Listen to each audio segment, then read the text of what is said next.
حضرات جو گفتگو کپتان شرک کے موضوع پر ہو رہی تھی، اس نے شرک کی دوسری قسم یعنی شرک کے اتفاق کی بحث میں ہم نے پہلے تو اصولی طور پر یہ بات سمجھی کہ صفات کے ذیل میں توحید کیا ہے، شرک کیا ہے، اور مغالطے کا اصل سبب کیا ہے۔ اصل سبب یہ ہے کہ الفاظ مشترک ہیں جو بطور صفات استعمال ہوتے ہیں، خالق کے لیے بھی مخلوق کے۔ توحید یہ ہے کہ یہ بات پیش نظر رہے کہ خالق کی ذات بھی قدیم، اس کی صفات بھی قدیم، اس کا وجود بھی ذاتی، اس کی صفات بھی ذاتی، اس کی ذات بھی مطلق، اس کی صفات بھی مطلق۔ جبکہ ما سوی اللہ یا مخلوقات میں سے کوئی ہو قطع باشد، اس کا وجود بھی عطائی، اس کی صفات بھی عطائی، اس کا وجود بھی حادث، اس کی صفات بھی حادث، اس کا وجود بھی محدود، صفات کی نہ۔ پھر میں نے عرض کیا تھا کہ اس ضمن میں جو مذہبی بحثیں ہیں ان سے قطع نظر جو اس دور کا سب سے زیادہ عام پھیلا ہوا شرک ہے وہ ہے مادہ پرستی۔ جیسے بت پرستی، جیسے سورج پرستی، مظاہر پرستی شرک ہے، وہاں یہ ہے کہ اس میں ڈنڈوت کی جاتی ہے، ہاتھ جوڑے جاتے ہیں، چڑھاوے چڑھائے جاتے ہیں، سجدے کیے جاتے ہیں۔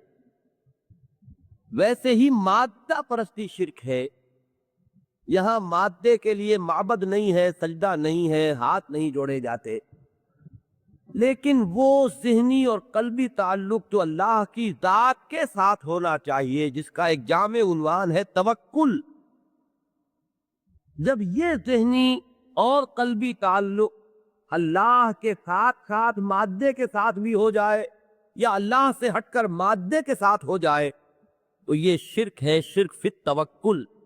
اور اس میں جیسا کہ میں نے عرض کیا، اس دور میں جس طریقے سے کہ وہ فکر چھایا ہوا ہے اس کے اعتبار سے شاید ہی کوئی ہوگا اللہ کا بندہ جو اس سے بچا ہوا ہو، کوئی کم کوئی زیادہ۔ یہ وہ مرض ہے کہ جس میں آج انسان ایک عالمگیر پیمانے پر مبتلا ہے۔ اب اس کا ذرا پھر تجزیہ کیجئے کہ یہ شرک ہے کیا۔ انسان کا ایک طرف تو اپنی صلاحیتوں، اپنی قوتوں، اپنی ذہانت پر اعتماد کہ یہ میں کر رہا ہوں، میں نے کیا ہے، میری صلاحیت کا ظہور ہے، میرے کام کا نتیجہ ہے۔ پھر جو کچھ بھی مادی اسباب و وسائل جمع ہو ان پر توکل اور بھروسہ، یہ کچھ میرے پاس ہے، یہ سامان میں نے مہیا کر لیا ہے، یہ وسائل میں نے فراہم کر لیے ہیں، ان سے یہ نتائج نکل آئیں گے۔ جب یہ کیفیت، یہ ایک ایٹیچیوڈ ہے، مینٹل ایٹیچیوڈ، انسان کے سوچنے کا ایک انداز، اس کی ذہنی روش ہے، یہ روش جب پیدا ہوتی ہے تو یہ ہے شرک فی التوکل۔ اس کے لیے میں نے ایک تو مثال دی آپ کو سورہ بنی اسرائیل میں، جہاں فرمایا کہ وَلَا اللہ تتخذوا من دونی وکیلا۔ سورہ کہف میں وَلَا تَقُولَنَّ لِشَيْءٍ إِنِّي فَاعِلٌ ذَلِكَ غَدًا إِلَّا أَن يَشَاءَ اللَّهُ وَاذْكُر رَّبَّكَ إِذَا نَسِيتَ وَقُلْ عَسَىٰ أَن يَهْدِيَنِي رَبِّي لِأَقْرَبَ مِنْ هَٰذَا رَشَدًا۔ اس سے آگے چل کر ہم سورہ کہف میں دیکھتے ہیں کہ ایک پورا رکوع ہے جس میں اسی شرک کی مختلف پہلوؤں سے وضاحت ہوئی۔ یہ 5واں رکوع ہے سورہ کہف کا، اور اس میں دو اشخاص کا مکالمہ بڑی تفصیل سے نقل ہوا ہے۔ یہ بھی ہو سکتا ہے کہ یہ واقعہ ہو، یہ بھی ہو سکتا ہے کہ یہ تمثیلی پیرایا ہو۔ وَاضْرِبْ لَهُم مَّثَلَ الرَّجُلَيْنِ، دو اشخاص کا انہیں اے حضور صلی اللہ علیہ وسلم، اے نبی، ان کے سامنے مثال بیان کیجئے۔ یہ دو اشخاص کون تھے؟ ایک درویش خدا مست اس کے پاس دنیاوی اسباب و وسائل اور مال و دولت نہیں تھی، لیکن یہ کہ اللہ پر یقین تھا، توکل تھا، معرفت خداوندی اور اللہ پر ایمان کے سرشار، درویش خدا بس۔ اور دوسرا کا سرمایہ دار مال مست، اس میں قرآن مجید نے یہ شرح کی ہے، جعلنا لأحدهما جنتین من عناب وحفظناهما بنخل وجعلنا بینهما زرعا کلتا الجنتین آتت اکلها ولم تظلم منه شیئا وفجرنا خلالهما نہرا وکان له ثمر۔ یہ تفصیل ہے کہ ہم نے اسے 2 باغ عطا کیے تھے، انگوروں کے بڑے وسیع و عریض باغ، ان کے گرد باڑ کے طور پر کھجوروں کے درخت، پھر ان کے بیچ میں کھیتی بھی، اجناس کی کاشت بھی ہو رہی ہے، وہ ہر طرح کے اسباب و وسائل فراہم ہو گئے، اور وہ دیکھ رہا ہے سال بسال پھل بھی آ رہا ہے، اجناس بھی پیدا ہو رہی ہے، غلہ بھی اگ رہا ہے، کمی نہیں ہوئی۔ لم تظلم منہ شیئا وفجرنا خلالہما نہرا، ان دونوں کے مابین ہم نے چشمے جاری کر دیے تھے، اریگیشن کا نظام بھی ہے، پانی بھی ہے، کبھی سوکھا نہیں چشمہ۔ اب یہ جو اسباب و وسائل جمع ہوئے تو اس کے ذہن کی ایک خاص کیفیت ہو گئی، مزید یہ کہ اس کا ثمر بھی تھا، اس کے دونوں معنی کیے گئے، یہ بھی کہ صاحب اولاد بھی تھا، کثرت سے اولاد بھی تھی، اور یہ بھی کہ یہ واقعہ جب بیان ہو رہا ہے تو باغ لدے پدے تھے پھل سے۔ اس وقت اس درویش خدا مست نے اسے کہا، کوئی تلقین کی، کوئی نصیحت کی، بہرحال خیر کی بات، بھلائی کی بات، اللہ کی طرف کوئی رجوع۔ اس کا جواب یہ تھا، میرے پاس انا اکثر ملک مالا وعدت نفرا، میں تجھ سے مال میں کہیں بڑھ کر ہوں، میری نفری تجھ سے کہیں زیادہ ہے۔ یعنی یہ جو خناق پیدا ہونا شروع ہوا، میرا مال، میرے وسائل۔ آج کل کے زمانے میں یوں کہیے کہ کسی شخص کے 2 بڑے بڑے مل بھی ہیں، اس نے ایک بڑا فارم بھی لگایا ہوا ہے، اس نے اپنا اریگیشن کے لیے بھی خود نظام بنا لیا ہے، ٹیوب ویلز لگے ہوئے ہیں، اس نے پھر ان ٹیوب ویلز کے لیے بھی بجلی بھی واپڈا پر انحصار نہیں ہے، اپنا ہی جنریٹر بھی لگا لیا ہے، اس نے وہ ڈیزل بھی جو 2 سال کی اپنی ہے ضرورت وہ پہلے ہی رکھا ہوا ہے۔